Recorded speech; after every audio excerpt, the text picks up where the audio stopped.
Nesvonni chorrahasi o'rtoqlar tanidinglar. Yonida Humo Arena, yonida Magic City. Bu yoq tomonimizda narxoz bo'ladi. O'rtoqlar, lokatsiya bomba. Faqat Toshkent City'ga qaragan tomoni emasdi, Humo Arenaga qaragan tomoni. Bu esa balkonchamiz. Ko'ryapsizlar, kofelarni ichib, manzaraga tomosha qilib, mazza qilib o'tirasiz. Ko'cha tomonini ko'rdik o'rtoqlar. Bu yoq tomonimizda zal qismi ko'rishinglar mumkin. Aytayapman, bu uyga ham xuddi shunaqa kiyim-kechagingizni olib keldingiz va mazza qilib, duo qilib yashadingiz. Bu yoqdan shundoq keladigan bo'lsanglar, spalnya xonaga kirib kelasizlar. Qaranglar, spalnyamiz ham qanaqa chiroyli tarzda qilingan. Hamma sharoit bor.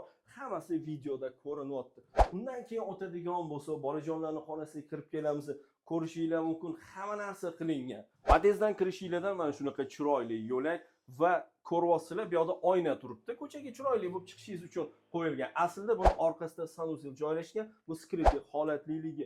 Hurmatli kuzatuvchilar, 3 xonali 13-qavatda joylashgan jami Nesvonni A blogini 51 qavatli domida. Narxiga keladigan bo'lsa, narxini $260,000 so'rayapmiz, ozroqgina kelishtirib baraka qilinadigan joyi bor. Bu yoq tomonimizda kuxnyamizda joylashgan. Kuxnyani o'zida ham skripti qilib xolodilniklargacha bor. Bu yoq tomonimizda idish-tovoq yuvish uchun ham alohida mashinalargacha qo'yilgan.